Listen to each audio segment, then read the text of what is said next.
Baiklah Bapak Ibu, Dewan Guru yang saya hormati, melihat waktu sudah memasuki dari kegiatan kita, maka langsung saja acara di seminar budaya positif langsung kita mulai. Sebelumnya, terima salam dari saya. Assalamualaikum warahmatullahi wabarakatuh. Waalaikumsalam warahmatullahi wabarakatuh. Alhamdulillah, alhamdulillahirabbil alamin. Segala puji hanya bagi Allah Subhanahu wa taala. Pada pagi hari ini kita bisa berkumpul di sini dalam rangka kegiatan diseminasi budaya positif. Sholat serta salam mau kita limpahkan pada Nabi agung kita, Nabi mulia kita, yaitu Nabi Muhammad SAW, yang sebagaimana kita nantikan syafaat beliau di yaumil akhir nanti. Amin amin ya rabbal alamin. Yang saya hormati Ibu Epi Yani Sarjana Pendidikan selaku Kepala Sekolah SD Negeri 2 Ujung Gunung Ilir. Yang saya hormati Ibu Ariantina selaku salah satu guru penggerak di SD Negeri 1 2 Ujung Gunung Ilir. Yang saya hormati Bapak Ibu Dewan Guru SD Negeri 2 Ujung Gunung Ilir. Baiklah Bapak Ibu Dewan Guru yang saya hormati, adapun susunan acara kita di seminasi budaya positif pada hari ini, yang pertama pembukaan, yang kedua sambutan dari kepala sekolah, yang ketiga doa, yang keempat materi, yang kelima diskusi dan tanya jawab, yang keenam refleksi, dan yang tujuh penutup. Baiklah Bapak Ibu Dewan Guru yang saya hormati, mari kita buka acara inti kita yang pertama, yaitu pembukaan. Mari kita buka acara kita yang pertama dengan membaca lafaz basmalah. Bismillahirrahmanirrahim. Dilanjutkan acara inti kita yang kedua, yaitu sambutan dari Kepala Sekolah SD Negeri 2 Ujung Ilir kepada Ibu Epi Yani Sarjana Pendidikan. Silakan. Assalamualaikum warahmatullahi wabarakatuh. Ya, puji syukur kehadiran Allah Subhanahu wa taala. Hari ini kita bisa berkumpul bersama-sama mengikuti acara penyebaran pemahaman budaya positif kepada rekan di SD Negeri 2 Ujung Gunung Ilir Manggalan Langkawang. Ya, kepada ibu-ibu sekalian, ini kita ikuti dengan hikmah ya, dan kita lewatkan kesempatan ini karena di sekolah lain yang tidak punya seperti ini, kepingin seperti kita. Itu saya contohkan tadi, karena dia nggak punya guru penggerak di sana, itu pegang-pegang kata kita juga ada tak apa arah, tak apa ya akan dia lakukan, dia nggak mengerti. Hanya itu yang saya sampaikan. Saya akhiri. Wabillahi taufiq wal hidayah. Wassalamualaikum warahmatullahi wabarakatuh. Waalaikumsalam warahmatullahi wabarakatuh. Baiklah Bapak Ibu Dewan Guru yang saya hormati, dilanjutkan acara ketiga, yaitu doa. Doa kita pada pagi menjelang siang hari ini akan diimami secara langsung oleh yang saya hormati Pak Rian Pratama. Silakan.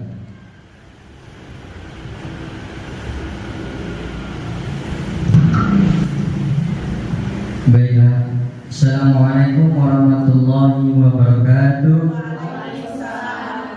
Bapak Ibu yang saya hormati, demi memperlancar acara ini, marilah kita berdoa sejenak.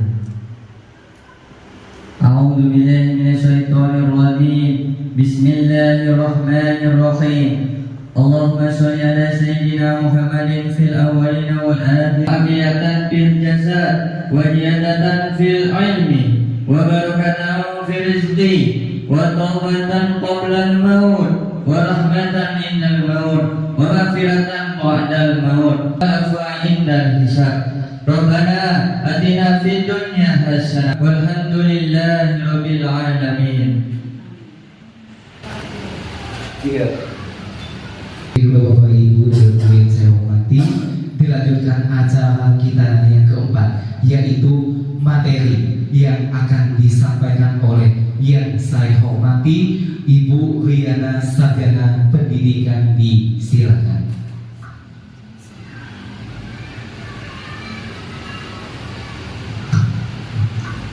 Assalamualaikum warahmatullahi wabarakatuh. Waalaikumsalam warahmatullahi wabarakatuh. Bagaimana, masih semangat? Masih. Alhamdulillah. Terima kasih kepada rekan-rekan guru-guru yang sempat hadir dalam acara diseminasi budaya positif yang menyempatkan waktunya untuk hadir di sini, dan saya tidak bisa membalas kehadiran ibu bapak yang ada di sini, hanya Allah yang akan membalasnya. Semoga yang hadir di sini selalu diberikan kemudahan oleh Allah Subhanahu wa taala. Sebelum kita memulai materinya, terlebih dahulu agar kita tidak terlalu tegang-tegang, kita speaking sebentar.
Terima kasih, beri tepuk tangan yang beri. Silakan duduk kembali. Aksi nyata budaya positif penyebaran pemahaman kepada rekan SDN 02 UGI Menggalang Tulang Bawang. Adapun tujuannya, next halaman 4. Adapun tujuannya untuk memenuhi tugas aksi nyata modul 1.4. Yang kedua, penyebaran pemahaman budaya positif kepada seluruh warga sekolah. Mengajak warga sekolah untuk bersama-sama menerapkan budaya positif. Next. Konsep inti budaya positif ada 8. 1. Perubahan paradigma belajar. 2. Disiplin positif. 3. Nilai-nilai kebajikan. 4. Kebutuhan dasar manusia. 5. Motivasi perilaku manusia. 6. Posisi kontrol guru. 7. Keyakinan kelas. 8. Segitiga restitusi. Pembelajaran dengan paradigma baru. Maksudnya di sini adalah pembelajaran yang dirancang berdasarkan prinsip pembelajaran berdiferensiasi, sehingga para peserta didik sesuai dengan kebutuhannya berdasarkan tahap perkembangan sesuai dengan teori psikologi modern untuk mewujudkan profil pelajar Pancasila. Mungkin teman-teman sudah hafal, sudah tahulah musik lagu dari profil pelajar Pancasila. Bisa minta waktunya sedikit untuk mengingatkan kepada kita tentang apa sih artinya dari profil pelajar Pancasila. Saya mohon berdiri sekali lagi dengan hormat Bapak Ibu.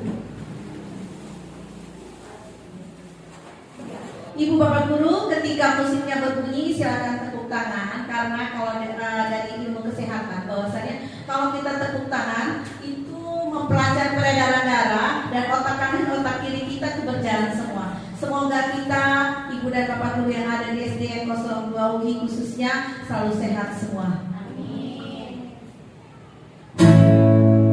Ayo tangan ya.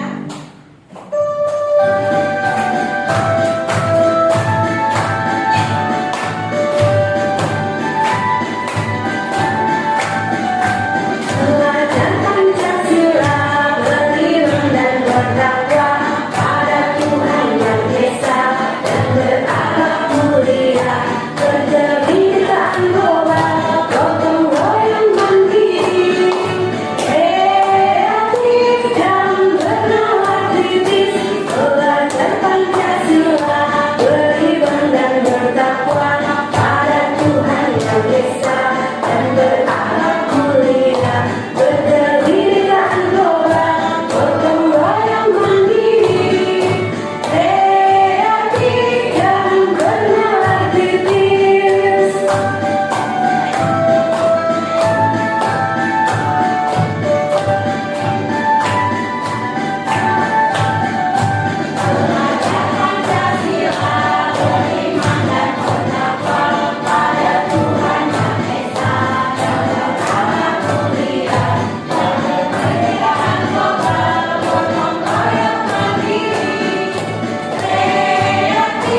pembelajaran tadi tujuannya adalah kita menuju ke profil pelajar Pancasila, yaitu tadi kita sudah dengan bernyanyi secara tidak langsung kita telah menjelaskan bahwa profil pelajar Pancasila tujuannya adalah beriman kepada Tuhan Yang Maha Esa dan berakhlak mulia.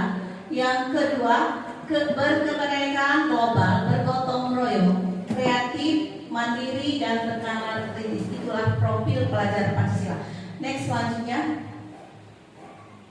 miskonsepsi teori kontrol, ilusi guru mengontrol murid, ilusi bahwa kritik dan membuat rasa bersalah mampu membuatkan karakter. Yang ketiga, ilusinya bahwa semua penguatan positif, efektif, dan bermanfaat. Yang keempat, ilusinya bahwa orang dewasa berhak memaksa. Mengubah paradigma stimulus respon ke pendekatan teori kontrol. Di stimulus respon, realitas kebutuhannya kita sama. Realitas sama dengan teori kontrol, tidak sama karena realitas kebutuhan kita berbeda. Kalau di stimulus respon semua orang melihat hal yang sama. Jika di teori kontrol setiap orang memiliki gambaran yang berbeda. Di stimulus respon kita mencoba mengubah orang agar berpandangan sama dengan kita. Sedangkan di teori kontrol kita berusaha memahami pandangan orang lain tentang dunia. Yang keempat, perilaku buruk dilihat sebagai suatu kesalahan. Kalau di teori kontrol semua perilaku memiliki tujuan. Teori stimulus respon yang kelima, orang lain bisa mengontrol saya. Di teori kontrol hanya saya sendiri yang bisa mengontrol diri. Di stimulus respon saya bisa mengontrol orang lain. Teori kontrol saya tidak bisa mengontrol orang lain. Di stimulus respon pemaksaan ada pada saat rujukan gagal. Di teori kontrol kolaborasi konsensus menciptakan pilihan-pilihan baru. Di stimulus respon model berpikir menang atau kalah. Di teori kontrol model berpikirnya menang, menang, menang.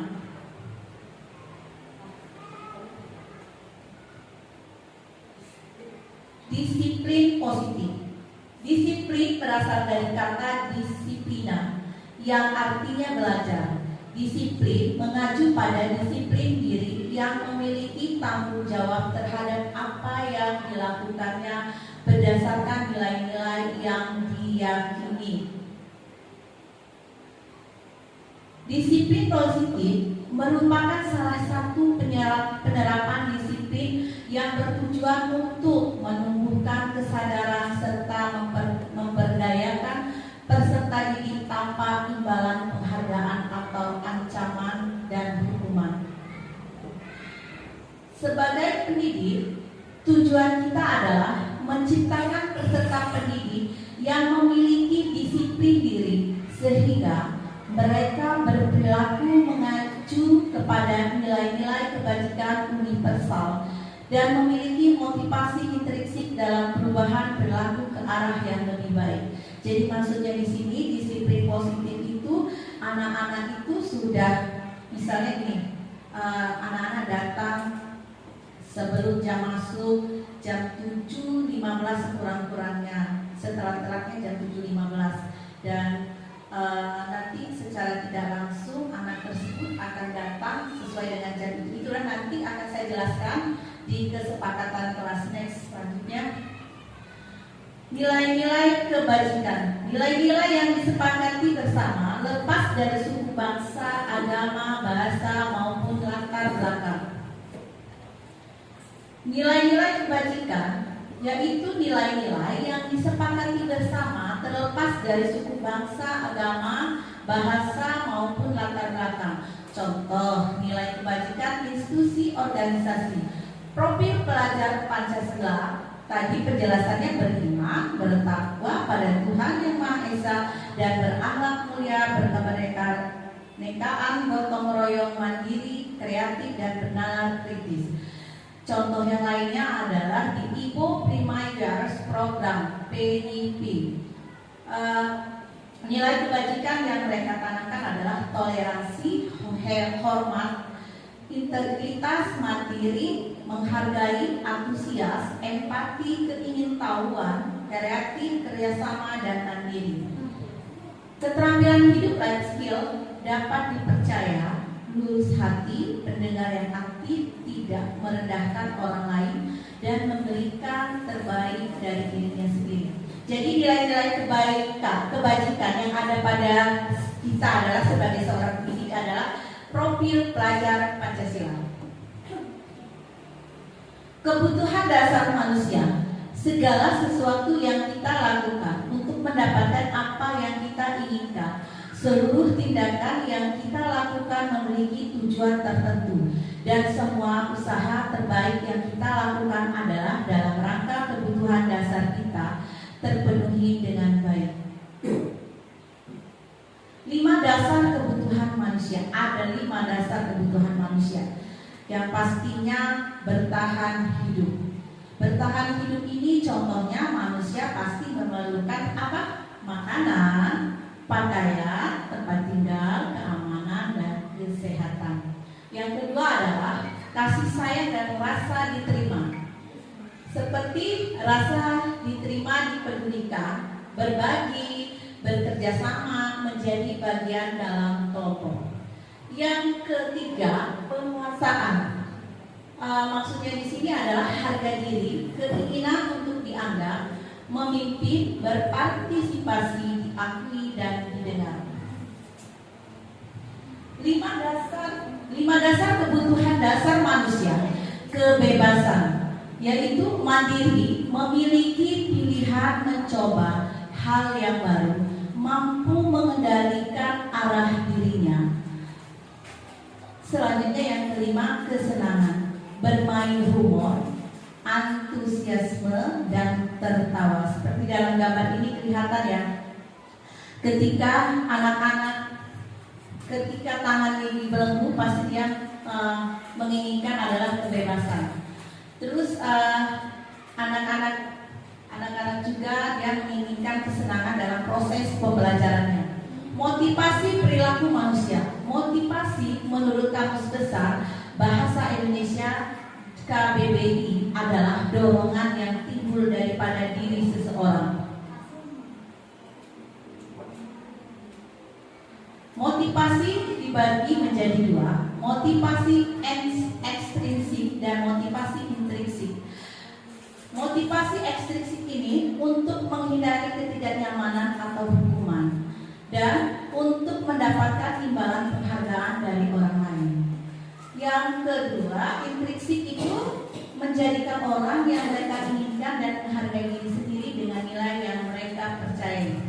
Jadi, ibu-ibu guru, bahwasanya itu motivasi ekstrinsik itu kita stop, jangan pergunakan lagi, karena ketika kita menggunakan ekstrinsik maka anak-anak itu tidak akan sadar sepenuhnya dari kesalahan yang dia lakukan. Istilah katanya itu siswa yang capek. Pernah dengar dengan siswa yang capek? Dia itu baik-baik sama temennya ketika ada guru. Dia pengen berusaha sekuat mungkin, sebisa mungkin hanya untuk memberikan pujian. Jadi mulai sekarang stop kita memuji dan stop kita memberikan hadiah kepada siswa. Jadi dengan memberikan ekstrinsik, motivasi ekstrinsik yang berupa penghargaan dan hadiah atau imbalan itu sangat negatif, karena yang baik adalah kita memberikan motivasi dari dalamnya. Kita memotivasi siswa tersebut untuk bisa berubah menjadi lebih baik. Jangan sampai siswa tersebut berubah hanya takut hukuman. Jadi ketika kita bilang besok kalau kamu tidak berubah, kamu akan dihukum. Jadi di situ tidak ada kesadaran dari siswanya untuk berubah. Dia hanya saya mau berubah. Kalau saya nggak berubah ini nanti saya dihukum ini sama ibu Siti misalnya. Nanti ketika dia nggak ketemu Ibu Siti, dia mulai lagi karena yang memberikan hukuman itu adalah Ibu Siti. Jadi kita itu memberikan motivasi kepada siswa itu bukan seperti itu. Kita semangati. Kalau dia telat, nah besok jangan telat lagi ya, datangnya lebih pagi. Karena kalau telat kasihan teman-temanmu nggak ikut pelajaran menunggumu gitu. Jadi dia merasa bersalah, ya Allah. Jadi ketika saya telat ini banyak sekali teman-teman saya yang dirugikan dengan saya yang telat piket, telat kehadiran. Jadi begitu ya Ibu. Next. Nah, inilah saya akan menjelaskan di sini hukuman, konsekuensi, restitusi. Kalau hukuman itu tidak terencana, gini, tidak terencana, murid tidak tahu apa yang akan terjadi atau tidak dilibatkan, bersifat satu arah, berupa hukuman fisik. Ini adalah masa-masa waktu kita sekolah zaman dahulu. Anak-anak itu diberikan hukuman, misalnya ketika dia tidak mengerjakan PR, Anton tidak mengerjakan PR, silakan kumpulkan tugasnya nak ke depan. Anton tidak mengumpulkan tugasnya. Saat itu posisi guru itu tanpa direncana, tanpa ada skenario-nya, dia emosi sama anak itu. Anton, kenapa kamu tidak mengerjakan itu? Kamu saya hukum, keliling lapangan. Itu hukuman. Jadi dia tidak terencana seketika itu dan siswa kaget. Bu, saya kan nggak kerjain PR, kok saya disuruh keliling? Kamu nggak kerjain PR. Gitu. Jadi hukumannya itu sepihak. Jadi yang merasa bahwa yang berhak memberikan hukuman itu adalah gurunya, karena siswa itu memang harus terima hukuman. Itulah pengertian contoh dari hukuman. Yang kedua, konsekuensi restitusi. Jadi ketika kita mau buat anak itu merasa bersalah, kita buat itu restitusinya. Kita di dalam kelas itu kita musyawarahkan dulu, nanti ada penjelasan kesepakatan kelasnya tadi. Anak-anak itu diajak rembukan atau berkolaborasi dengan teman-teman. Ayo nak kita buat nih kedisiplinan. Kita musyawarahkan, anak-anak bilang di ruang kolaborasi kita di kelas, Bu, kita ini ada teman-teman kita loh yang datang terlambat. Kita buat ini Bu, kesepakatan. Jadi sama-sama ditulis. Jadi semua teman-teman itu tahu nanti ketika sudah dicanangkan, siswa paling telat datang jam 7.15 sekurang-kurangnya. Jadi ketika dia datang jam 7.20, anak-anak tersebut membuat konsekuensinya. Kalau kami telat Bu, kami akan membersihkan atau membuang sampah atau mencari sampah 40. Itu jangan kita yang menentukan, tapi anak-anak yang menentukan. Jadi restitusi itu tempatnya berkolaborasi, konsekuensi itu adalah yang akibat yang mereka lakukan. Jadi itulah ada keterkaitannya antara konsekuensi dengan restitusi. Next. Ada 5 posisi kontrol guru. Mungkin Bapak Ibu guru SDN 02 UGI sudah tahu. Ada 5 kontrol posisi guru. 1 sebagai penghukum, 2 sebagai teman, 3 sebagai pembuat merasa bersalah, 4 manajer, yang kelima adalah pemantau. Semoga kita ini gak ada ya di bagian penghukumnya. Next. 5 contoh penerapan posisi kontrol guru. Kasusnya ini, siswa tidak memakai atribut lengkap saat upacara bendera. Jadi ini selaku posisi kita ya. Ketika kita seorang guru menempatkan kita sebagai teman, garis bawahi ibu-ibu, teman-teman, jika kita menempatkan posisi kita sebagai teman, 1, kita harus tahu posisi kita antara siswa dan guru. Jadi ada 3 tingkatan etikanya, jangan sampai nih karena terlalu tidak menjaga image sebagai antara guru dan siswa, sampai-sampai nih siswanya datang-datang sentuh-sentuh muka, terus itu sampai-sampai apa bahasa yang diucapkannya itu tidak sampai hai cuy, dari mana ini gitu, jangan sampai ada bahasanya. Jadi kita masih menjaga nilai kita selaku guru. Jadi teman di sini itu teman sharing, pastikan itu adalah teman sharing, bukan teman yang ada di rumah. Jadi temannya di sini selaku guru dia, ayo dong ikuti aturan sekolah ini dengan bahasa yang lembut, jangan ada bahasa yang kasar. Ketika kita mengeluarkan bahasa kasar, maka ada beberapa saraf-saraf yang ada di otak sarafnya siswa tersebut terputus.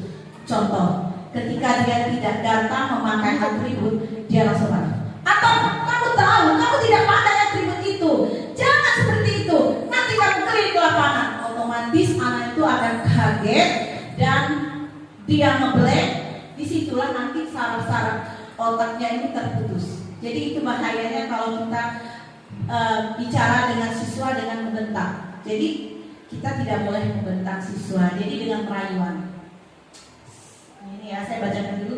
Ayo dong ikuti aturan sekolah. Tolong bantu ibu atau bapak ya sekali ini. Ya sudah, tidak apa-apa. Lain kali jangan berbuat seperti ini lagi ya. Sambil dielus kepalanya, karena menurut dari ahli-ahli pendidikan, dengan mengelus kepalanya anak tersebut, maka anak tersebut akan merasa dilindungi, diayomi oleh guru tersebut. Jadi dia merasa ketika kita membelai kepalanya, itu dia merasa saya ini saya ini butuh sekali, saya ini dilindungi sama guru saya dilindungi, saya dilindungi. Jadi ada rasa bersalah di dalam hatinya. Kita sebagai manajer, ketika kita sebagai guru yang seutuhnya, ini manajer ini kita jadi guru seutuhnya. Apakah kamu tahu kesalahan kamu? Kira-kira bagaimana kamu memperbaiki kesalahanmu? Jadi selaku manajer ini kita memanggil siswa. Siswa dipanggil saat selesai upacara, kita panggil siswa duduk berdua dengan berkata, apakah kamu tahu kesalahanmu? Kira-kira bagaimana kamu memperbaiki kesalahanmu? Ya, sebagai pemantau ini adalah kepala sekolah. Bisa juga kepala sekolah, bisa juga sebagai guru. Tapi rata-ratanya pemantau ini adalah kepala sekolah. Kamu sudah melanggar peraturan sekolah, kamu tahu konsekuensinya. Ini dengan suara lembut ya, untuk kepala sekolah atau untuk bimbingan konseling, uang kesiswaan. Kamu tahu konsekuensinya. Setelah upacara, kamu beli atributnya di koperasi dan jangan diulangi lagi. Bukan kata-kata membentak. Kamu sudah tahu ini adalah aturan sekolah dan kamu tahu konsekuensinya. Kamu harus beli itu atribut di koperasi sekarang juga. Itu tidak bisa ya ibu. Jadi kita pelankan suara, tapi ada sedikit menekankan kepada siswa tersebut. Next.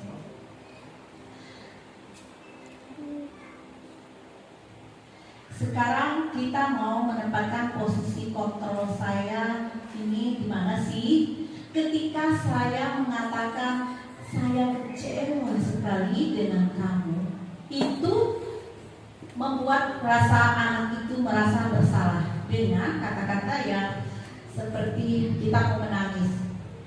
Terkadang kita ini guru itu bisa seperti artis ibu bapak, karena kita bisa berekspresi. Ketika kita memberikan materi kita bisa ceria. Ketika kita memberikan materi kita bisa menangis. Ketika kita memberikan materi kita bisa seperti menirukan apa yang ada di dalam materi tersebut. Jadi ketika ada kata-kata ini, kamu tidak pernah melakukannya, kamu salah. Ketika kita menjudge anak itu salah, itu kita sudah dijadikan menjadikan penghukum. Jadi seorang guru itu dihindari dari kata penghukum. Sebaiknya ya dengan kata-kata yang halus dan mendekat. Apa rencanamu untuk menyelesaikan masalah ini? Seperti yang saya jelaskan tadi, selaku manajer di posisi guru, kita panggil anaknya, kita ajak berdua ngobrol apa yang sebenarnya yang dia inginkan next.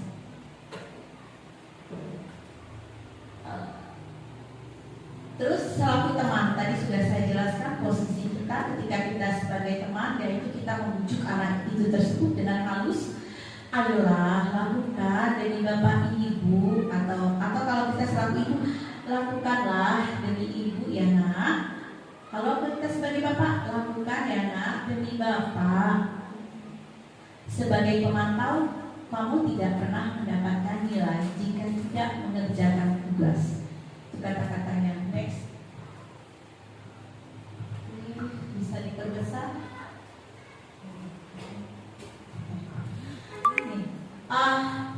Ketika guru berbuat sebagai penghukum, dia menunjuk-nunjukkan, dia menyindir-nyindir. Mungkin kita bapak ibu guru pernah ya pada saat kita kuliah, pada saat kita sekolah SMA, SMP itu pernah ya kita dengar guru-guru kita menyindir kita ya. Dengan kata-katanya dia ngomongin siapa tapi kita merasa tersindir. Ini sebagai penghukum dia sering nyindir-nyindir. Jadi terus ada kontrol negatifnya nih, ada kontrol negatifnya. Ketika sebagai penghukum dia menyindir-nyindir, menyakiti, menunjuk-nunjuk, terus dia ceramah sambil menunjukkan kekecewaannya. Terus gurunya berkata, kalau kamu tidak melakukannya, saya akan apa gitu. Terus pembuat perasaan kesal ini merasa kamu sudah mengecewakan ibu bapak. Untuk kontrol perilaku positifnya sebagai teman, kita membuatkan alasan-alasan untuk murid-muridnya. Pemantau menghitung dan mengukur. Terus guru berkata lagi, lakukan demi bapak ibu ya. Tadi sudah saya jelaskan. Yang positif sebagai pemantau, menghitung dan mengukur. Guru berkata apa peraturannya, apa konsekuensinya, apa yang telah kamu lakukan, apa yang terjadi sekarang. Itu yang ini guru katakan. Sebagai manajer, dia mengajukan pertanyaan-pertanyaan. Apa yang kita yakini di keyakinan kelas? Apa kamu meyakinkan hal tersebut? Kalau kamu meyakininya, maukah kamu memperbaikinya? Kalau kamu memperbaikinya, kira-kira hal tersebut akan menggambarkan apa tentang dirimu? Hasilnya, kalau kita sebagai penghukum, anak tersebut memberontak, ada rasa dendam, menyalahkan orang lain. Jadi dia tidak mengakui kesalahannya. Salah satunya ketika dalam kelas itu anak itu usir, dia mengganggu temannya dan gurunya marah. Kenapa kamu itu melakukan ribut? Ibu ini masih menjelaskan pelajarannya. Bukan saya bu, itu yang di samping yang nganuin saya. Itu salah satunya. Dia sudah melakukannya, tapi dia mencari kambing hitamnya. Dia berusaha supaya dia jangan dihukum. Jadi penghukum itu seperti itu. Jika dia itu sebagai teman, maka dia akan merasa menyesuaikan, merasa ketergantungan. Terus dia menyesuaikan bila dia diawasi. Sebagai manajer, dia menguatkan watak dan karakter siswa tersebut. Dan murid itu berkata, kalau untuk penghukum ya, dia itu akan mengatakan dia nggak peduli nih temannya bakal dimarah atau enggak. Yang penting dia merasa diselamatkan dulu saat itu supaya tidak dihukum. Dia merasa tidak peduli. Jadi dia cuekkan. Jadi bukan saya bu, yang di samping ini yang nyenggol-nyenggol saya. Jadi gurunya akan bilang, kenapa kamu nyenggol-nyenggol yang di samping? Jadi dia terganggu ini. Jadi dia merasa tidak peduli. Bukan saya gitu. Kalau memang ini dia mencari kambing hitam untuk temannya itu. Jadi ketika dia menjadi teman, dan dia akan berkata, maafkan saya, dan juga akan timbul rasa saya berpikir Bapak Ibu ini sebagai teman saya. Terus sebagai manajer ya, bagaimana caranya agar saya bisa memperbaiki keadaan ini? Saya akan memperbaiki masa ini, Bu, tapi dengan cara apa? Ini sebagai dia berkata, sebagai siswa berkata kepada manajer. Next, keyakinan kelas. Nih buat teman-teman. Mengapa kita harus buat keyakinan kelas? Kenapa kita tidak buat peraturan kelas? Bahwasanya adalah keyakinan kelas itu dibuat kesepakatan bersama dan konsekuensinya ditanggung bersama. Jadi kesepakatan kelas dibuat bersama, konsekuensinya ditanggung bersama, dan dampak yang dirasakan oleh semua. Dari keyakinan kelas itu muncullah dengan peraturan kelas. Jadi keyakinan kelas yang dulu yang dibuat. Jadi yang penting adalah keyakinan kelas. Setelah adanya keyakinan kelas berubah menjadi peraturan kelas. Next selanjutnya, keyakinan kelas bersifat abstrak. Yang kedua, dibuat dalam pernyataan positif. Jadi ya keyakinan yang dibuat itu dibilang dalam keadaan positif. Misalnya yang positif ini disiplin anak-anak kan misalnya mereka menulis melaksanakan piket. Jika tidak melaksanakan piket, keliling lapangan, itu kan bukan yang hal-hal yang positif, malah ke hal yang negatif. Jadi kita arahkan kepada anak-anak tersebut, konsekuensinya adalah konsekuensi pembelajaran yang mendidik, bukan menyengsarakan anak-anak tersebut. Dibuat dalam pernyataan positif, sedikit saja mudah diingat. Jadi buat apa kita buat kesepakatan kelas itu sampai 20 kesepakatan kelas, tapi yang dilaksanakan hanya 3. Jadi pilih yang memang terjadi dalam kelas tersebut. Jangan kita mengambil masalah yang ada di luar kelas. Jadi masalah yang sebenarnya di sini itu apa? Masalah yang ada di dalam kelas ini apa? Mungkin sebelum kita ketemu anak-anak tersebut sudah tahu dari teman-teman sejawat kita kalau di kelas sebelumnya mereka ini sering apa sih yang mereka lakukan gitu. Jadi kita sudah tahu sebelum kita membuat kesepakatan kelas ini, anak-anak ini sebelumnya di kelas sebelumnya ini mereka belum bisa mereka perbaiki. Jadi kita buat sedikit saja yang memang ada dampaknya, yang anak tersebut ada perubahannya dari membuat keyakinan kelas tersebut. Jadi terkadang mereka juga bingung kalau sudah 20, 15, 10 yang dibuat, sampai bingung apa yang mereka buat itu lupa. Jadi kalau cuma 3, 5, 6 mereka masih ingat. Terus berupa pernyataan universal, maksudnya di sini pernyataan yang umum, sesuai dengan kondisi kelas dan sekolah sehingga mudah diterapkan. Itu yang saya jelaskan tadi. Kita membuat keyakinan kelas itu yang ada yang sering terjadi di kelas itu, dan anak tersebut dari kelas sebelumnya itu belum bisa memperbaikinya. Yang keenam, semua warga sekolah kelas dilibatkan saat pembuatan keyakinan kelas. Ya. Di kelas itu kita bervariasi anak-anaknya. Ada yang nggak bisa ngomong, bukan nggak bisa ngomong ya, nggak pede. Ada yang malu-malu. Jadi semua anak-anak itu kita haruskan menulis apa maunya dia. Jadi kita tempel nanti di depan.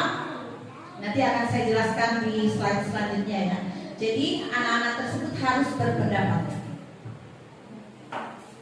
Langkah-langkah pembuatan keyakinan kelas. 1. Berdiskusi, munculkan peraturan-peraturan yang perlu ditaati warga kelas. Yang kedua, mengubah peraturan-peraturan menjadi kalimat yang lebih positif. Yang ketiga, mencari peraturan-peraturan menjadi nilai-nilai kebaikan atau keyakinan kelas. Yang keempat, berdiskusi mengenai gambaran perilaku yang mencerminkan keyakinan kelas. Yang kelima, berdiskusi mengenai seluruh peran warga di sekolah. Yang keenam, meninjau ulang keyakinan kelas dari waktu ke waktu. Jadi sebelum kita membuat keyakinan kelas, biasanya keyakinan kelas ini kita lakukan pada saat apa itu? Bapak, keyakinan kelas ini kita lakukan pada saat apa? Apa pada saat KBM pembelajaran baru atau memang di tengah pembelajaran baru? Pembelajaran baru, ya. Memang keyakinan kelas ini hendaknya kita lakukan pada saat pembelajaran baru. Jadi pada saat kenaikan kelas, mereka masuk ke kelas barunya, di situ kita buat keyakinan kelasnya. Jadi di situ kita berdiskusi apa kira-kira yang terjadi dalam kelas ini. Kita teliti dulu masalahnya, kita bisa tanya-tanya ke siswa-siswanya. Ini biasanya anak-anak dulu di kelas, misalnya kita ini di kelas 4 atau di kelas 3, ini kita buat keyakinan kelasnya, nak. Pada saat kita buat keyakinan kelas, kita lemparkan pertanyaan-pertanyaan. Kalian ini mau kan membuat kelas ini merasa nyaman, damai, tertib, apa yang kalian inginkan? Nanti anak-anak itu tersebut akan mengatakan. Jadi sebelum kita buat keyakinan kelas, kita buatkan dulu kelas yang kita impikan. Jadi 2, kelas yang kita impikan. Suruh mereka berpendapat. Sebenarnya kita itu menginginkan kelas yang seperti apa? Nanti pasti anak-anak itu jawab. Bu, kami ingin kelas itu yang gak ribut, yang aman, yang nyaman. Ini nih. Ada teman-teman ini pada saat kami belajar dia sering mengganggu. Itu kan sudah ada keluar dari teman-teman siswanya yang sudah mengatakan bahwa kita harus buat ini keyakinan kelas kalau dia ini sering usir. Seperti itu ya Bu ya. Setelah mereka sebenarnya bagusnya sih kita pakai ini kertas tulisan, karena anak-anak itu kadang-kadang kalau kita hanya berupa bicara-bicara seperti ini, ada nggak bisa ngomong. Jadi kita kasih kertas, kita bagikan ke anak-anak, kita bilang sekarang kita tulis ke depan, kalian tempelkan kertas di depan dengan judul kelas yang diimpikan. Nanti anak-anak keluar, mereka membuat kelas yang diimpikan, tampil di depan. Kalau anak-anak gak pede gak usah kasih nama, tapi hitung. Misalnya siswanya 20 juga kertas yang ada di depan tanpa nama nak, karena biasanya anak-anak itu takut salah. Jadi gak usah ditulis nama, tempelin aja apa kelas yang kalian impikan, tempel. Kalian baca, kita gurunya baca satu-satu. Kalau bukan kita yang baca, siswanya suruh maju satu-satu baca. Setelah kita tahu apa yang kelas impikan, kita ambil suara yang terbanyak di situ. Kan biasanya ada ini merasa agar nyaman itu berapa biji, jadi kita simpulkan, kita tarik benang merahnya, lalu kita buat. Nah sekarang kelas yang kalian impikan ini seperti ini, dan sekarang kita buat keyakinan kelasnya. Kalian mau apa? Silakan tulis, kumpulkan lagi di depan. Nanti gurunya yang akan menyimpulkannya. Dari keyakinan kelas yang telah kita buat, kita tempelkan. Kalau bisa kita kirim ke orang tuanya bahwa peraturan kelas kami di sekolah di dalam kelas, misalnya kalau di kelas 4, kelas 5, kelas 6, di kelas 6 ini Bu, tolong diingatkan kepada siswanya, ini keyakinan kelas kita. Jadi orang tuanya sebagai pengontrol di luar. Jadi di dalam kita kontrol, di luar juga dia dikontrol oleh tim pemantau selaku orang tua. Dari situ nanti kita lihat 3 bulan ke depan, paling lama 3 bulan, paling cepat 3 bulan ke depan, paling lama 6 bulan ke depan kita sudah tahu kesepakatan kelas kita itu berjalan atau tidak. Next.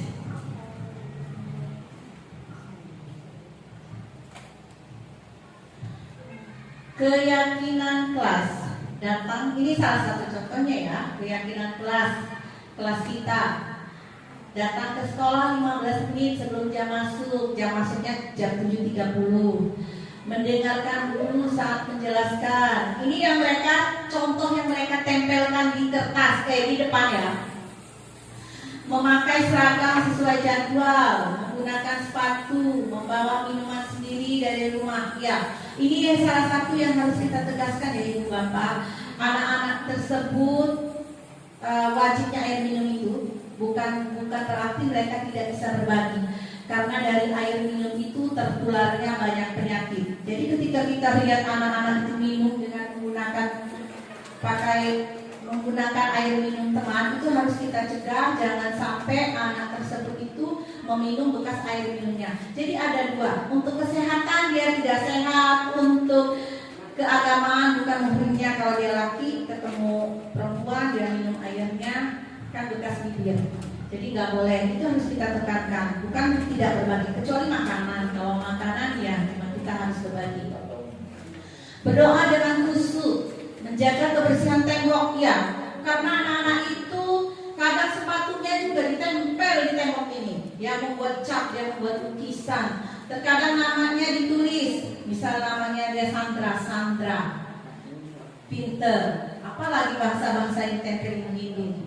Konsentrasi dan fokus saat pembelajaran, melepaskan jaket saat kegiatan belajar di kelas, berbicara sopan santun dan saling menghargai, mengerjakan tugas di kelas dan PR dengan baik, memberikan salam kepada guru dan mengucapkan salam saat ada orang tua atau guru masuk kelas.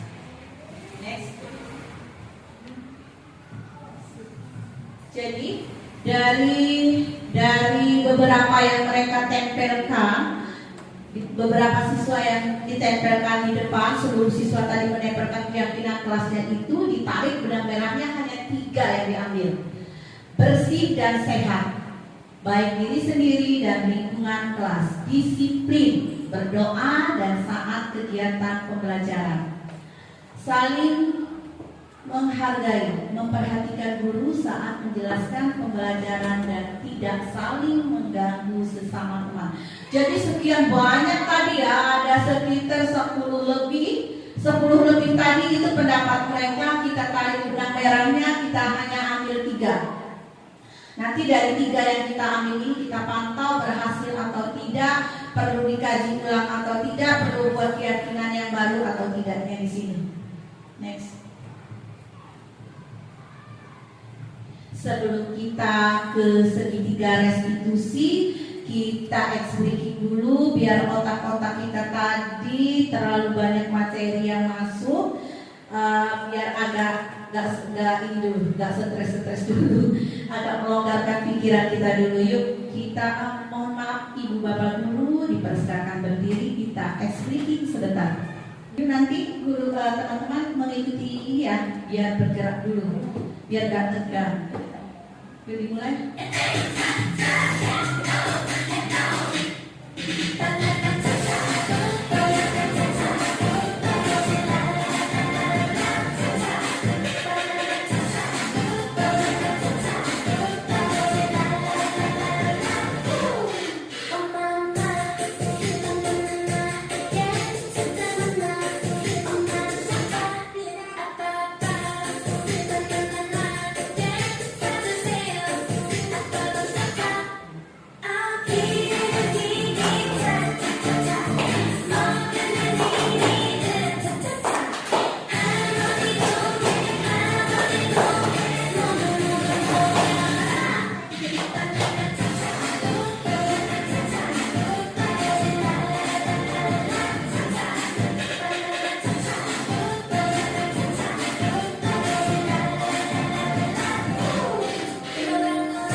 segitiga restitusi itu suatu proses dialog yang dijalankan oleh guru kepada murid saat ada sebuah permasalahan agar menghasilkan murid yang mandiri dan bertanggung jawab.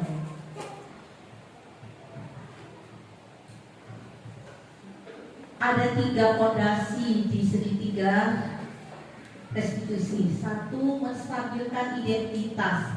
Tidak langsung menjudge anak tersebut berdasarkan prinsipnya dia harus membuat kesalahan adalah bagian dari proses pembelajaran. Suatu contoh, ketika ada 2 anak di dalam kelas ataupun memang dia ada di luar kelas tapi masih dalam lingkungan sekolah kita, masih memakai baju sekolah, ada suatu kejadian misalnya mereka itu saling saling dorong-dorongan. Pada saat kejadian itu kita tahu misalnya si A itu memang nakalnya, bukan nakal, tapi aktifnya luar biasa. Yang B memang seorang yang pendiam. Itu sepengetahuan kita sebagai guru. Kita tahunya seperti itu. Jadi ketika dia dipanggil, dia ribut nih, kita panggil nih, posisi kita di mana aja, baik di kelas maupun di kantor, baik itu siswa kita ataupun bukan siswa kita, semuanya perlakuannya sama. Tapi ini menurut informasi si A ini luar biasa aktivitasnya, luar biasa gerakannya. Jadi yang B hanya santai, kalem. Jadi ketika dia berantem, berdorong-dorongan, kita panggil, suruh duduk dulu dia. Kita duduk duduk dia, duduk, terus itu jangan langsung kita menjelaskan. Karena si A ini kita tahu nakal, kita tahu dia berkelebihan tenaganya, langsung kita bilang begini, kamu ini setiap hari ini kalau mati ya rasanya kalau nggak buat kesalahan. Itu bukan segitiga restitusi. Jadi hendaknya itu kita selidik dulu, kita tanya dulu masalahnya itu apa. Jadi caranya ketika mereka berdua duduk, kita tanya nih, tadi kalian datang ke sini itu kenapa? Itu yang kita tanya dulu. Pasti dia bilang begini, Bu, kami ke sini dipanggil atau disuruh oleh teman karena kami tadi saling dorong-mendorong. Oke, kamu tahu tadi kenapa dipanggil? Karena kalian itu dorong-mendorong. Jadi dari perbuatan kalian tersebut merasa bersalah atau tidak? Terus ada yang mau cerita dulu sama ibu, ini masalahnya apa ini? Kenapa bisa terjadi dorong-mendorong? Dari kita dengarkan sebagai guru, kita dengarkan dulu keluh kesahnya. Walaupun kita tahu ini ada unsur-unsur bohongnya, ada unsur-unsur yang direkayasa, kita tahu walaupun pelakunya memang bukan si B, tapi kita tidak boleh menjudge bahwa pelakunya itu adalah si A. Kita tanya dulu setelah kita tahu informasinya jadi kita cocokin dulu dari si A, si B ceritanya, baru kita tahu, kita tarik kesimpulannya, terus kita buat bukan menjudge ya ibu bapak. Setelah kita tahu, ibu sudah mendengarkan dari apa yang kalian ucapkan tadi, dari apa yang kalian ceritakan tadi. Ibu sudah dengarkan dari awal sampai akhir. Sekarang apa yang mau kalian lakukan? Tanya lagi kepada mereka, apa yang mau kalian lakukan? Gitu ya Bu ya. Nanti ada prosesnya lagi nih. Setelah kita menanyakan apa yang akan kita lakukan, nanti anak tersebut akan menjawab, saya salah Bu, saya salah. Kita buat kayak seperti anak, seperti dia itu akan merasakan apa yang akan kalian lakukan. Nah, terus nanti kalau kalian seperti ini tidak mau berubah, kasihan wali kelasnya nak, dari pagi-pagi dateng ngawasin kalian, entah dia udah makan atau belum. Jadi kita buat anak-anak itu merasa bersalah atas perbuatannya. Nanti anak itu berkata, oh iya Bu, maafin saya ya Bu ya. Terus dia juga akan, oke, Ibu maafkan kalian, tapi dengan satu syarat. kalian berdua harus tulus dan saling memaafkan. Ketika memang anak itu mau memaafkan, mereka kan memberikan tangannya bermaaf-maafan. Kalian lihat jelas bahwa di mata mereka itu gak ada unsur dendam lagi, damai dengan senyum yang ikhlas. Ketika mereka bersalaman, lalu ini kita suruh mereka berat. Kalau dia laki-laki ya, kalau dia dua laki-laki, suruh mereka pelukan, karena pelukan itu mendamaikan hati. Tapi kalau dia perempuan sama laki, jangan, bahaya ibu-ibu.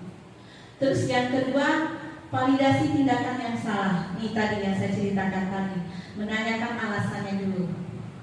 Kenapa ini sampai dorong-mendorong? Terus harus itu yang ketiga, menanya keyakinan. Dari kesalahan siswa tersebut, apa yang akan mereka perbaiki? Berdasarkan prinsip teori kontrol bahwa pada dasarnya kita termotivasi secara intrinsik. Ingat ya Bapak Ibu, motivasi ekstrinsik itu kita stop, tidak ada lagi. Makanya sekarang ini tidak ada rankingan Bu, tidak ada rankingan. Semua anak dinyatakan sama, cuma mereka berbeda di hal yang lain. Jika anak tersebut bisa pintar berhitung dan satu anaknya tidak pintar untuk berhitung, tapi ada sisi kelebihannya. Dia bisa menari, yang tidak bisa berhitung ini dia bisa menari. Yang pintar berhitung ini dia tidak bisa gerak. Jadi ada sisi kelebihan masing-masing. Jadi semua anak itu rata semua. Jadi tidak ada ranking, tidak ada yang satu prestasi satu enggak. Semua anak-anak itu berprestasi sesuai dengan profil pelajar Pancasila. Next. Nih, segitiga restitusi ini. Kamu tentu punya alasan mengapa melakukan itu. Adakah cara yang lebih efektif untuk mendapatkan apa yang kamu butuhkan? Ini validasi tindakan yang salah. Untuk menanyakan keyakinan kelas apa yang telah kita sepakati. Kamu ingin menjadi orang yang seperti apa? Untuk menstabilkan identitas, kita yang kita katakan adalah setiap orang pasti pernah melakukan kesalahan. Kamu bukan satu-satunya yang pernah melakukan hal ini. Jadi pada saat anak yang bermasalah tadi seperti A dan si B yang saling dorong-mendorong itu, kita juga jelaskan bahwasanya membuat suatu kesalahan itu biasa. Karena setiap manusia itu pasti ada salahnya. Jangan juga kita mengatakan bahwa kita itu tidak pernah melakukan salah, bohong. Karena yang namanya manusia itu pasti ada salahnya. Jadi dimulai dari kesalahan tersebut, kita berusaha untuk memperbaiki kesalahan ini. Kita bilang ke anak tersebut, nah sebenarnya apa yang kamu lakukan tadi itu tidak salah, tapi dampak yang kamu lakukan itu membuat anak tersebut jatuh. Dan kalau dia jatuh, pasti itu kakinya berdarah. Jadi bagaimana kalau sudah kakinya berdarah? Pasti diobati. Terus nanti dia merasa sakit. Apa kamu tidak kasihan melihat anak itu atas tindakan yang kamu lakukan tadi? Kamu mendorong dia sampai keluar darah. Itu kata-kata yang akan kita sampaikan kepada anak. Jangan langsung menjudge, kamu ini buat salah terus. Jadi selaku guru, posisi kontrol, kita sebagai manajer, selaku teman, itu kita tidak boleh menjudge anak tersebut atas perlakuan yang dia lakukan. Tapi kita buat dia bahwa perlakuan kesalahan yang dia lakukan adalah sebuah pengalaman hidup baginya. Jadi ketika dia melakukan hal yang salah, dia tahu posisi yang dia lakukan itu salah. Jadi itu sebagai pembelajaran hidup untuk kedepannya dia menjadi lebih baik. Next.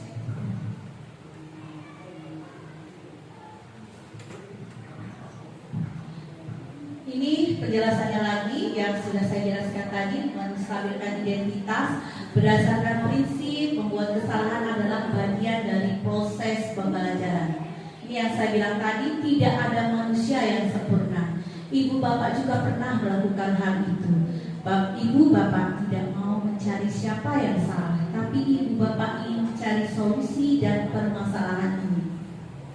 Ingat ibu, lagi-lagi dengan kata-kata yang lembut. Next.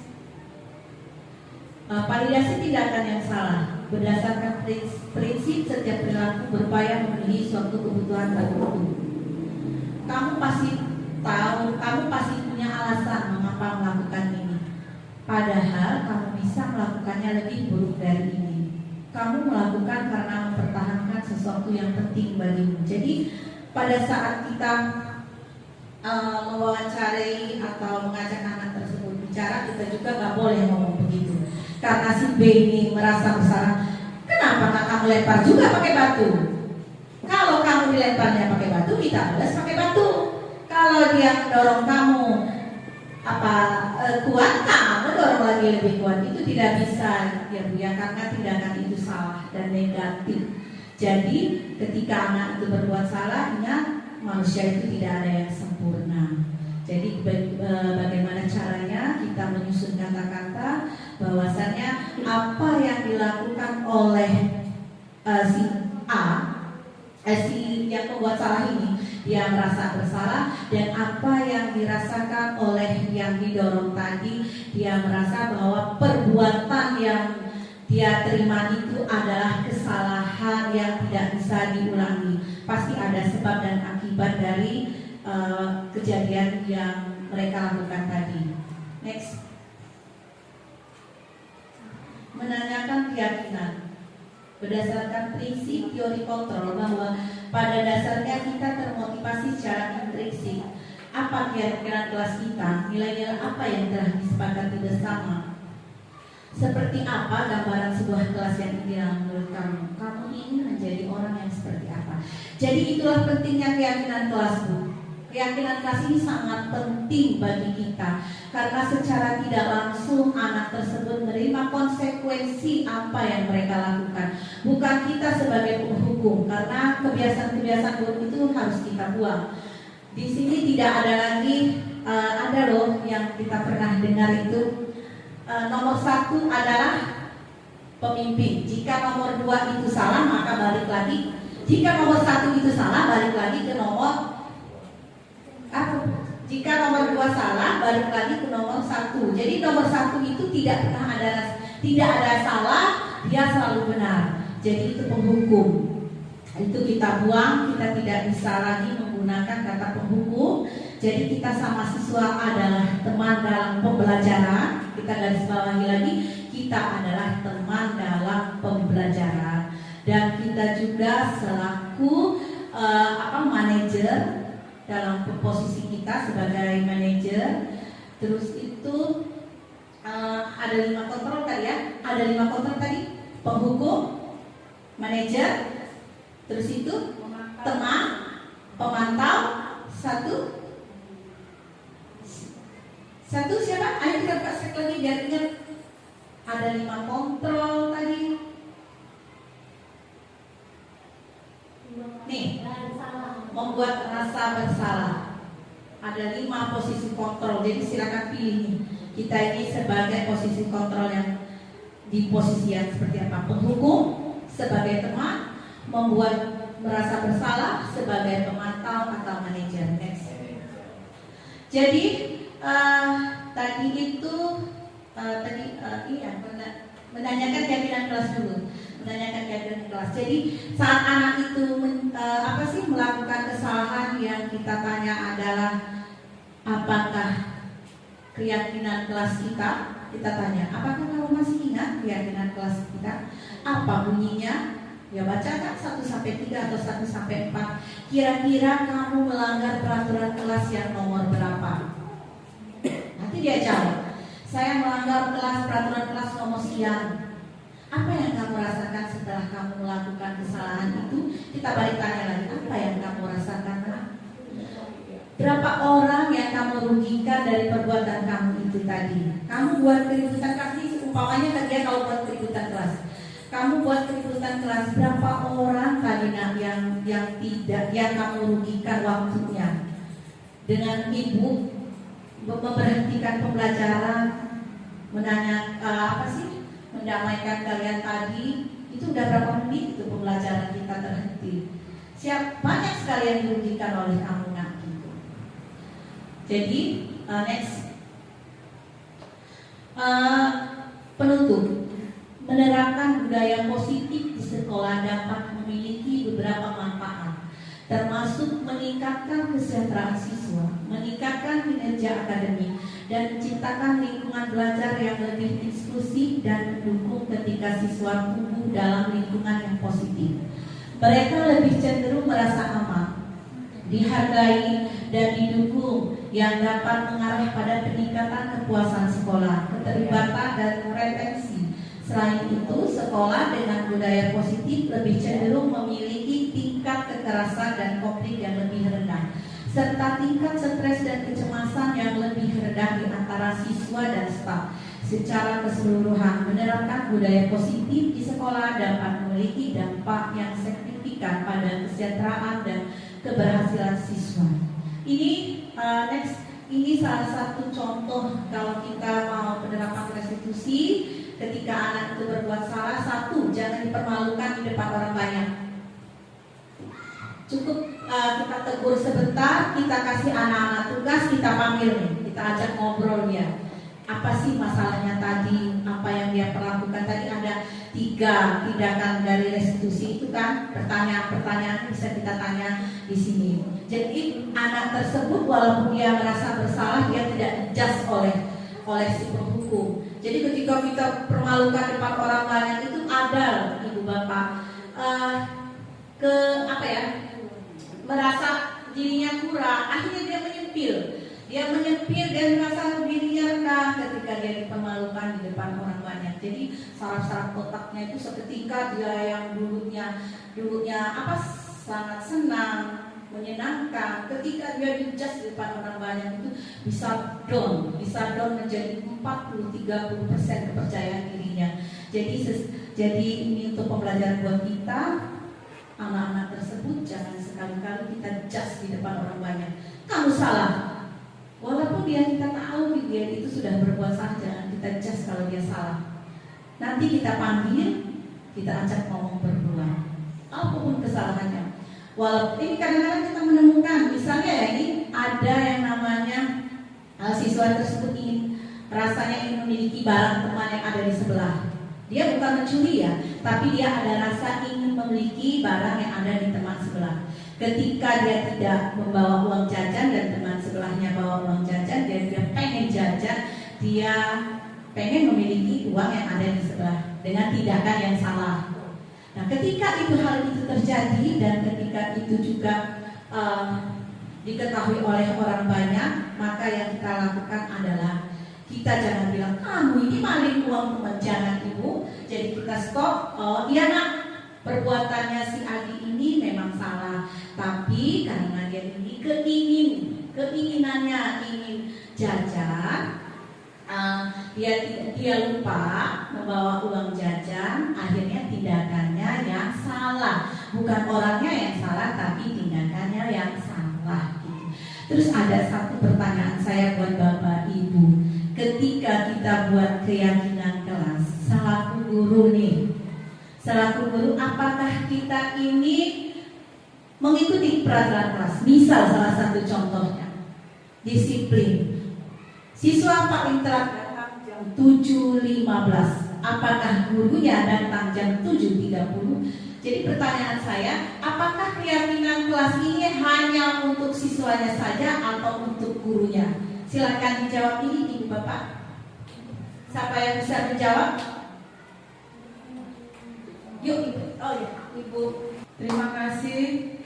Saya ingin menanggapi pertanyaan dari Ibu Riana tadi, di mana pertanyaan tersebut adalah apakah keyakinan kelas ini hanya untuk murid saja?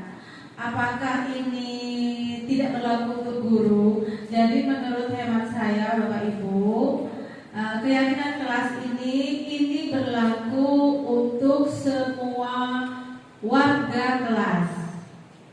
Bila perlu, keyakinan kelas ini berlaku untuk semua warga sekolah. Nah, siapa saja warga kelas itu? Tentu saja ada murid, ada guru. Jadi keyakinan kelas ini bukan hanya fokus ke keaktifan murid atau kedisiplinan murid, tetapi guru juga ada poin-poin disiplin guru juga yang harus sama-sama diterapkan berdasarkan keyakinan kelas tersebut. Terima kasih Ibu, itu saja jawaban dari saya. Benar sekali. Jadi ketika keyakinan kelas itu kita buat, berarti kesepakatan bersama lah. Kesepakatan bersama itu siapa? Ya pasti ada gurunya dong. Ada gurunya, ada siswanya. Terus itu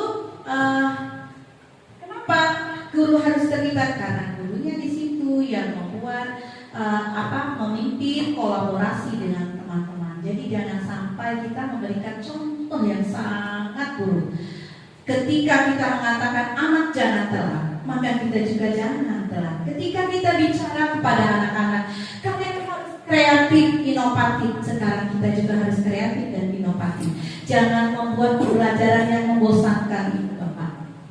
Jadi ketika ada keyakinan kelas, ada loh nanti teman-teman itu di keyakinan kelasnya itu adalah inovatif, ada yang bilang kreatif.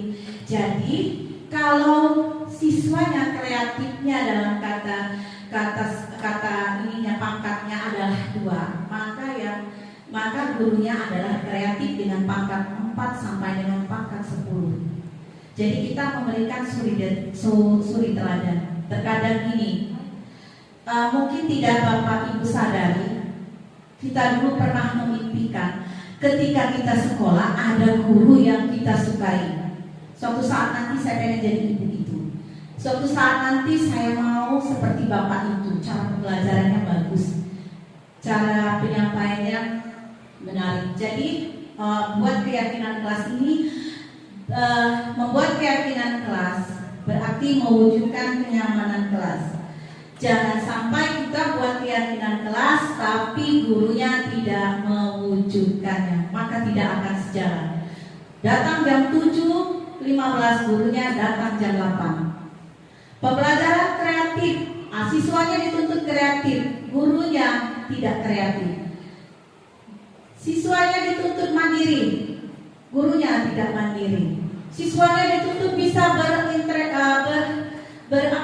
berwawasan global. Contoh salah satunya adalah komputer. Gurunya tidak bisa komputer. Cukup dan kalau misalnya kita buat kesepakatan kelas, ini tugas kita. Kalau buat kesepakatan kelas jangan susah dan jangan menyusahkan diri kita sendiri. Jadi kita buat kesepakatan kelas itu yang memang bisa kita lakukan dan bisa dilakukan oleh siswa. Ya, Bapak, jangan mencari kesepakatan keyakinan kelas atau kesepakatan kelas itu di Google. Karena di Google itu adalah kemampuan orang yang kuat. Jadi misalnya kita mengambil Google di Jawa Timur, ya memang kemampuan orang Jawa Timurnya di SD tersebut seperti itu. Belum tentu yang kita kutip dari sana belum tentu bisa kita aplikasikan di daerah kita. Jadi ingat lagi di Ki Hajar Dewantara bahwasanya untuk membuat kesepakatan kelas itu kita lihat kodrat alam. Terus itu kodrat alamnya, misalnya lingkungan ini seperti apa sih? Kalau memang lingkungan di sini itu pembelajarannya memang sulit sekali, jadi kita bagaimana caranya kita buat pembelajaran itu menarik sekali. Jadi jangan, sekali lagi boleh kita ATM dari sekolah lain, tapi jangan kita terapkan di sekolah kita ya Bapak Ibu. Semoga semua SDN 02 UNI sukses mengikuti saya lah sebagai CGP ya. Ada yang sudah GP, Ibu Argentina ya. Sukses buat kita semua dan semoga nanti Ibu Bapak Guru bisa melaksanakan kesepakatan kelas sesuai dengan keadaan kelas yang ada di kelas kita. Oke, cukup sekian materi saya, lebih dan kurang terima kasih. Wassalamualaikum warahmatullahi wabarakatuh. Saya kembalikan ke MC. Ya, baiklah Bapak Ibu dan Ibu yang saya hormati, itulah materi yang disampaikan oleh Ibu Riana tentunya. Dan di sini saya buka diskusi ya, ataupun tanya jawab buat Bapak Dewan Guru kepada Ibu Riana selaku CGP kita. Buat diskusi dan tanya jawab dibuka. Siapa buat teman-teman yang ingin bertanya kepada Ibu Riana, disilakan. Saya mau tanya, Ibu. Saya mau tanya, mengapa kita harus menggunakan restitusi? Tolong Bu. Iya, itu pertanyaan pertama. Buat pertanyaan kedua, siapa Bapak Ibu Dewan Guru yang ingin bertanya? Baik, Ibu Riana, ada yang mau saya tanyakan, yaitu tentang kesepakatan kelas. Jika kesepakatan kelas itu yang kita buat di kelas itu tidak berhasil, apa yang akan kita lakukan selanjutnya? Itu saja yang bisa saya tanyakan. Selanjutnya, Iya, baiklah Bapak Ibu Dewan Guru, masih sisa 2 lagi pertanyaan. Pertanyaan 3 dan 4. Kayaknya Bapak Ibu Dewan Guru, siapa lagi yang ingin bertanya? Baiklah Bu Riana, saya akan bertanya tentang paparan yang Ibu jelaskan tentang budaya positif tadi. Apa perbedaan hukuman dan konsekuen restitusi? Itu saja pertanyaan dari saya. Terima kasih. Tinggal 1 lagi pertanyaan bagi Bapak Ibu yang ingin bertanya. Disilakan. Baik, saya ingin bertanya kepada Ibu Riana. Seperti yang kita ketahui bersama bahwa posisi kontrol manajer itu tentu akan membantu kita sebagai guru untuk menciptakan lingkungan belajar yang kondusif dan memotivasi murid. Di sini pertanyaan saya adalah, bagaimana tipsnya agar kita menjadi kontrol manajer yang baik? Baik, terima kasih. Ya, baiklah Bapak Ibu Dewan Guru, ada 4 pertanyaan yang dipertanyakan pada CGP kita. Kemudian mungkin langsung saja dijawab oleh Ibu CGP kita, pada Ibu Riana, disilakan. Terima kasih buat teman-teman yang sudah memberikan pertanyaan, karena jikalau saya buat pemaparan materi sudah panjang sekali, tidak ada pertanyaan. Di situ juga ada timbul pertanyaan buat saya, ini materi saya yang memang kurang paham atau memang guru-gurunya memang sudah paham. Jadi ketika ada pertanyaan dari teman-teman, saya merasa senang dan luar biasa, berarti apa yang saya sampaikan, materi apa yang saya sampaikan dari hampir 1 jam tadi itu berarti ada manfaatnya. Baiklah, saya akan coba menjawab pertanyaan dari Ibu Yuli.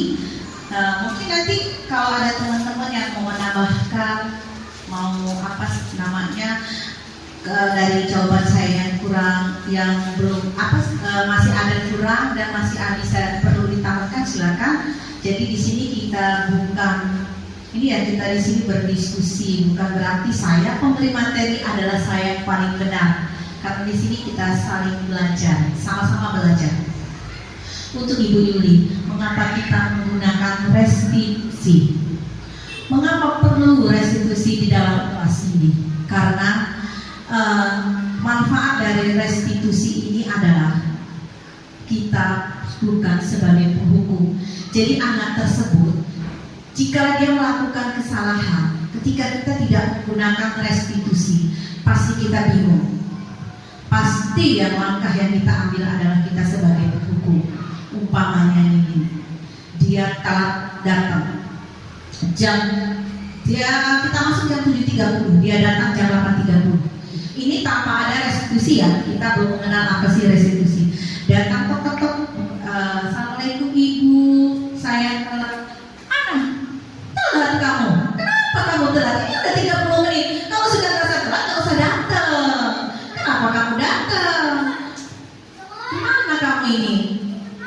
Jadi anak itu langsung dicas di depan orang banyak.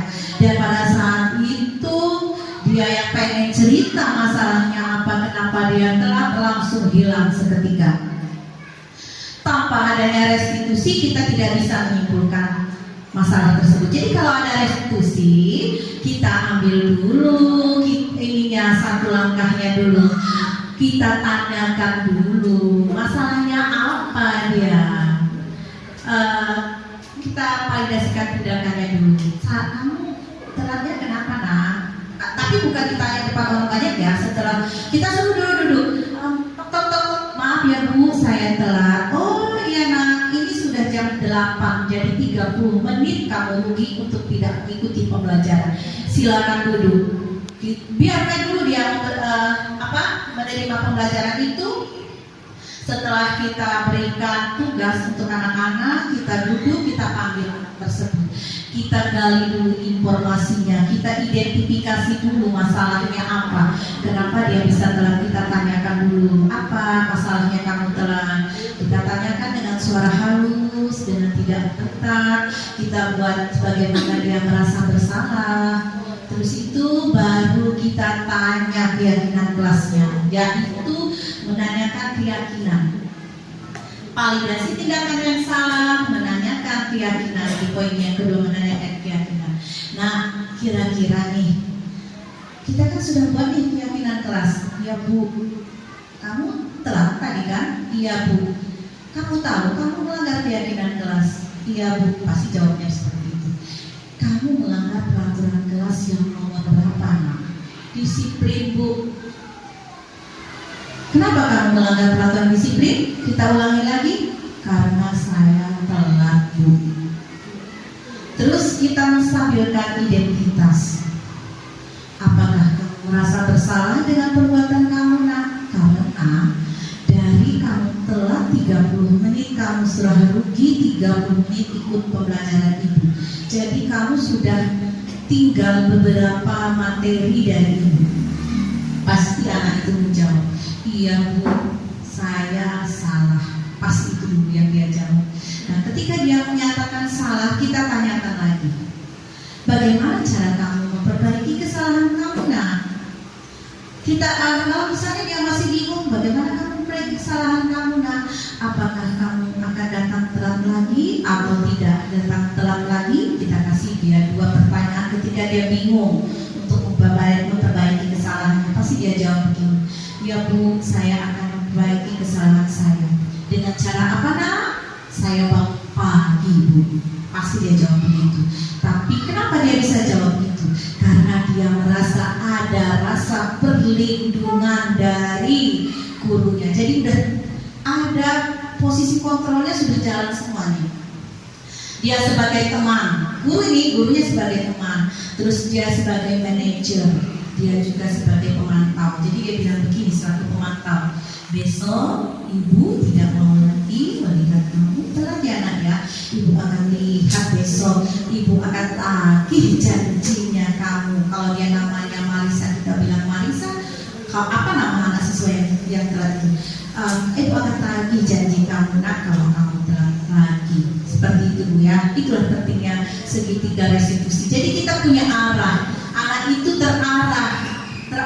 Jadi tidak kita just kamu salah, itu tidak. Jadi itulah manfaat dari segitiga restitusi. Demikian Ibu Yuli, apakah paham dan ada yang mau ditanyakan lagi? Sudah Bu. Untuk pertanyaan Ibu Jessica tadi, jika kesepakatan kelas atau keyakinan kelas kita tidak berhasil atau tidak memenuhi apa yang kita harapkan, apa yang kita lakukan? Pertama, kita telah dulu dari keyakinan kelas kita itu sebenarnya ada berapa. Kalau sudah ada 20, itu memang sudah terlalu banyak.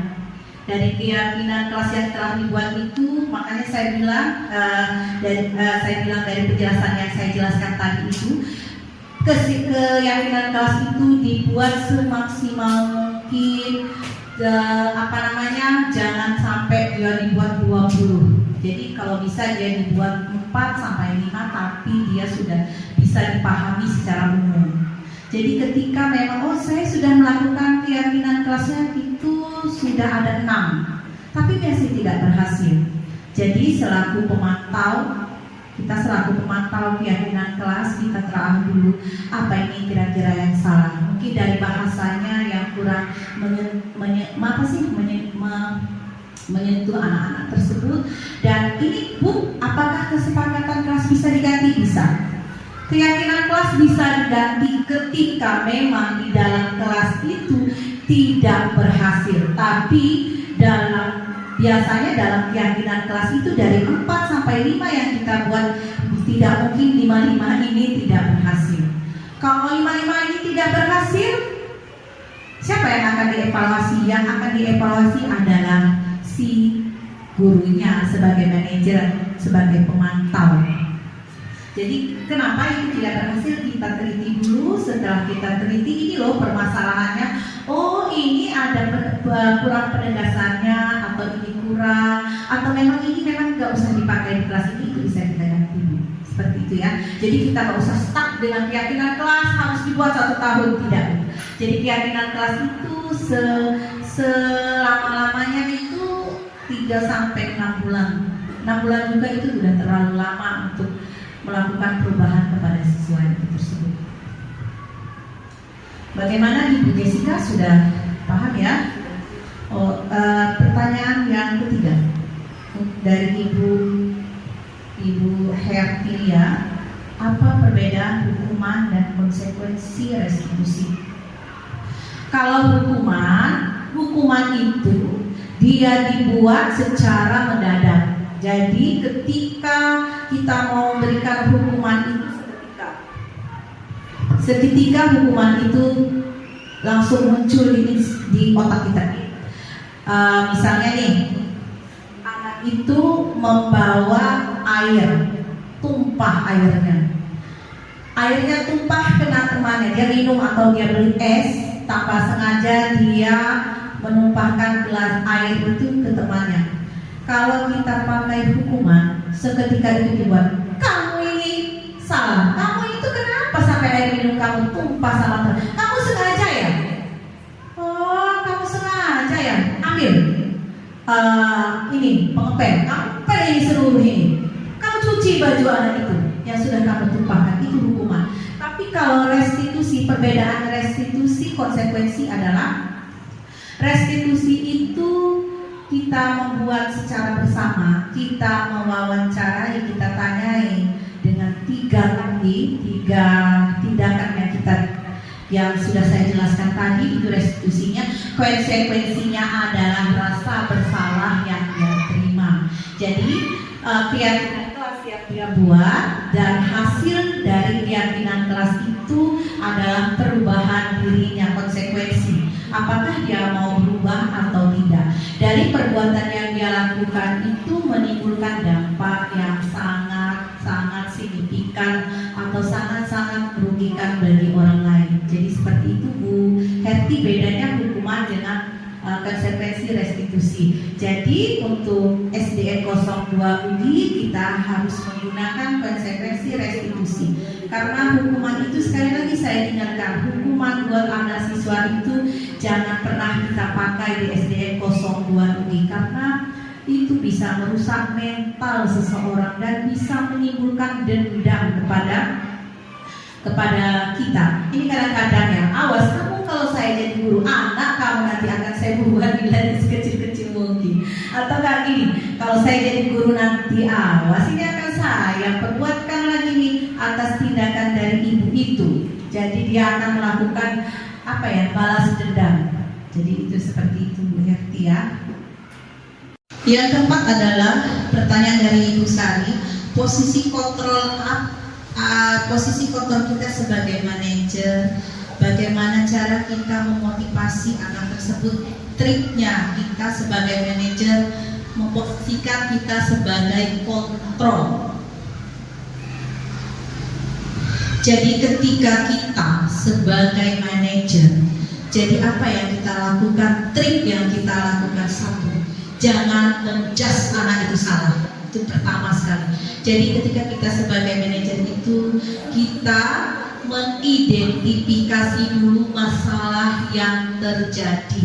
Setelah kita mengidentifikasi masalah itu terjadi, kita cari solusinya. Solusinya itu adalah solusi untuk memperbaiki kesalahannya, tentunya pasti masih dalam lingkup menuju sebuah karakter siswa. Jadi kita kalau memberikan konsekuensi kepada anak ketika anak itu berbuat salah, jadi sebagai posisi manajer kita adalah satu, identifikasi dulu masalahnya apa, tanyakan dulu masalahnya apa, terus itu kita perkuatkan lagi motivasi siswa itu, apa yang kamu lakukan itu pernah ibu lakukan, dan kita cari kata-katanya, bagaimana caranya anak itu merasa apa yang dia lakukan tadi itu memang benar-benar salah, bukan menjas, tapi kita buat kata-katanya yang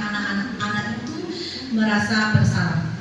Mungkin triknya seperti itu, kita jangan menjas anak itu tersebut, identifikasi masalah, terus kita menghadapi siswa itu jangan tegang-tegang ibu.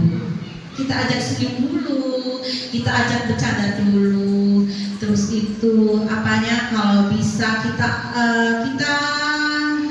tanya itu bukan langsung permasalahannya. Kita tanya dulu, kamu hari ini sudah sarapan? Kamu hari ini sudah gosok gigi? Kita berikan dulu pertanyaan-pertanyaan yang memang anak itu merasa rileks. Jangan sampai juga kita selaku manajer kita langsung membuat anak itu grogi. Jadi grogi itu yang membuat dia ketika kita tanya masalahnya apa, dia jawab masalahnya apa. Jadi seperti itu ya Ibu Sari, bahwasanya selaku manajer kita harus identifikasi masalah, jangan sampai menjudge anak tersebut itu salah. Jadi begitu, dan kita harus memperkuatkan sama dia. Apa yang dia lakukan adalah pengalaman hidupnya, dan apa yang dia lakukan itu kalau dia salah harus diperbaiki lagi. Seperti itu ya. Dari pemaparan saya ini, saya akan merefleksi, memberikan umpan balik kepada teman-teman yang tadi kertas TikTok tadi yang saya kirim tadi, yang saya bagikan tadi itu adalah mengungkapkan perasaan ibu bapak setelah mengikuti materi ini. Pertanyaan saya, bagaimana perasaan ibu bapak mengikuti materi saya dari awal sampai akhir? Apa yang ibu rasakan setelah mengikuti materi saya ini? Itu nanti ditempelkan di karton yang berwarna hitam. Itu pertanyaan saya yang pertama. Pertanyaan saya yang kedua, apa yang akan ibu rubah dan apa yang akan ibu lakukan ke depannya setelah menerima atau mendengar materi yang telah saya sampaikan? Jadi nanti apa yang ibu akan lakukan setelah menerima atau apa yang akan diubah setelah materi yang saya paparkan, tempelnya di karton yang berwarna biru. Saya beri waktu 5 menit ya ibu bapak untuk menuliskan perasaannya dari sekarang.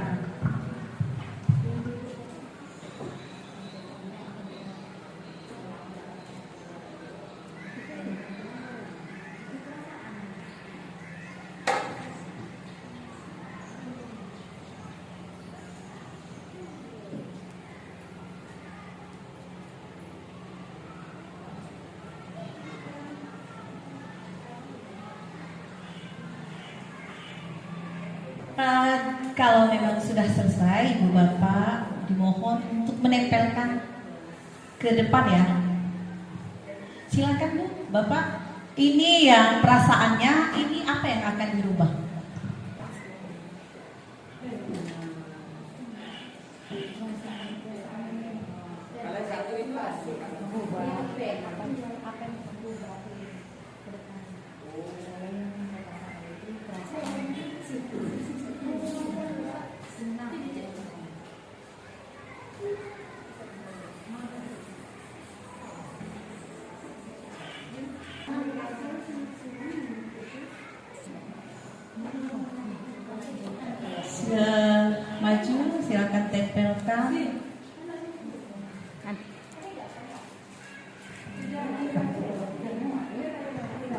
Terima kasih, tadi Bapak Ibu sudah maju ke depan dan sudah mengungkapkan perasaannya. Saya baca, izin membaca ya Ibu ya.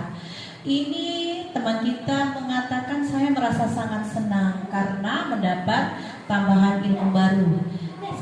Senang sekali karena mendapat ilmu baru, senang sekali karena mendapatkan banyak ilmu yang bermanfaat untuk saya ke depannya. Saya sangat senang sekali karena sudah mendapat ilmu yang sangat bermanfaat, senang.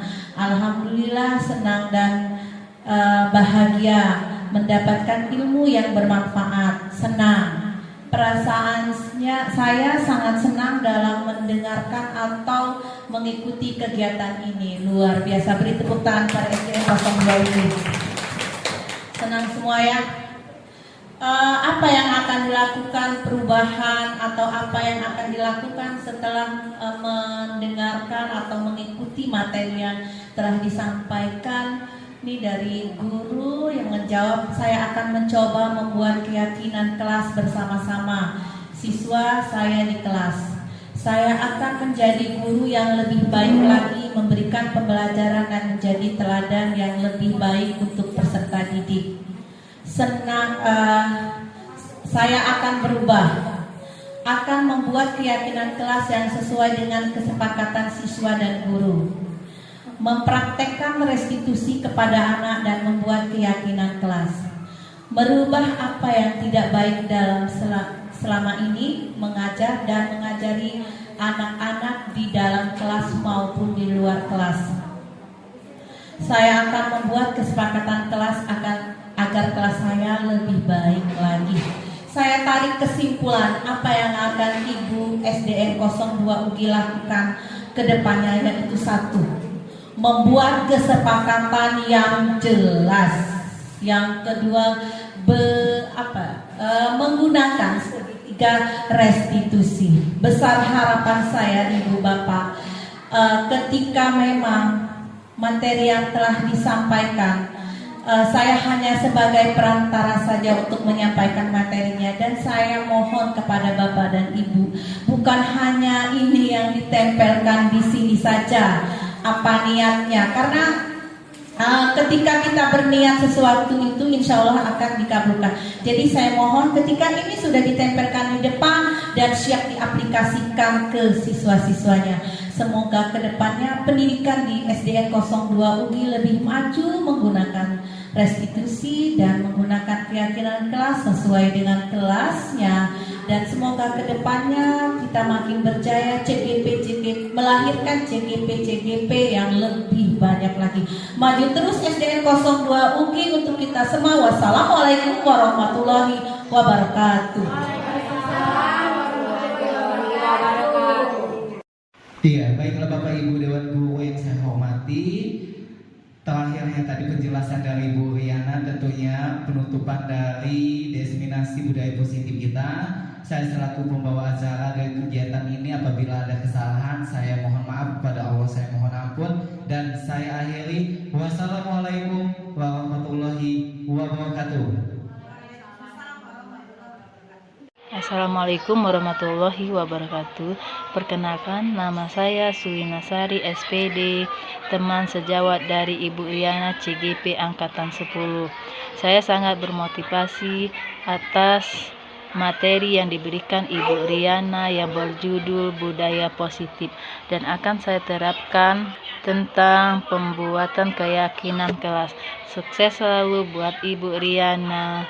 Wassalamualaikum warahmatullahi wabarakatuh. Assalamualaikum warahmatullahi wabarakatuh. Saya Arpita Jessica, guru kelas 5 di SD 2 Ujung Gunung Ilir, rekan sejawat dari Ibu Riana. Saya sangat senang mengikuti diseminasi penyebaran budaya positif.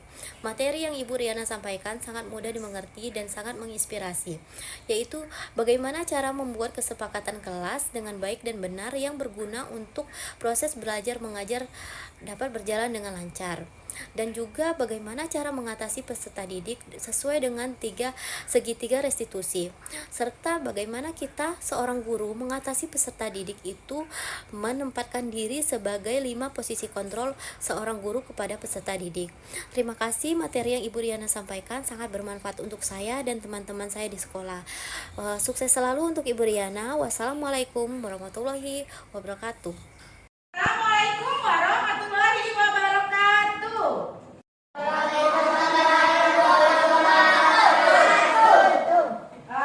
Nanti Ibu akan membagikan kertas yang berwarna, bentar ya, Ibu lihat dulu, yang berwarna kuning. Nanti kalian tempel di atas, di atas papan tulis yang berada di depan kalian ini. Kalian buat apa sih yang kalian impikan di dalam kelas ini? Contoh, saya memimpikan kelas yang sangat nyaman. Pokoknya kalian tulis, nanti kalian tempelkan di sana. Ya, ngerti? Sekarang Ibu bagikan kertasnya, nanti kalian tempelkan di depan. Kelas yang kalian impikan itu seperti apa? Apa sih yang kelas yang diimpikan? Kalian mau mimpikan apa? Kelas yang nyaman, kelas yang seperti apa? Nggak usah dikasih nama. Yang sudah dibagikan silakan diisi, dan kalau yang sudah selesai tempel di depan. Kerjakan sekarang.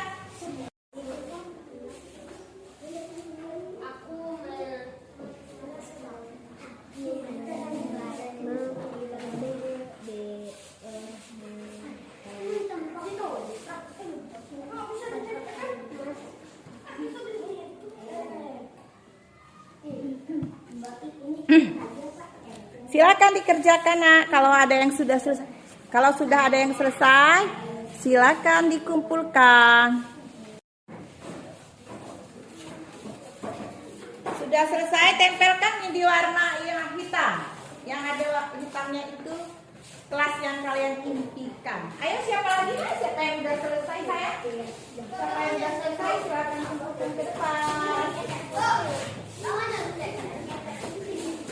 Ayo.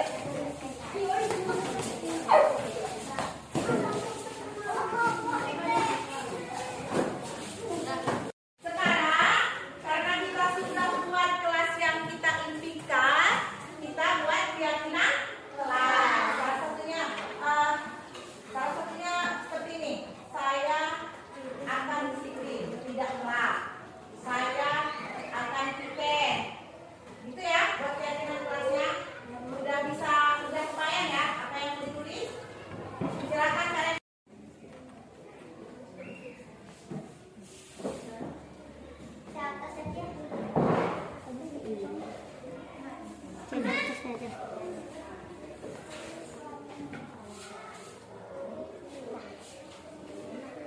Sudah selesai? Sudah. Oke, kalau sudah selesai silakan dikumpul ke depan.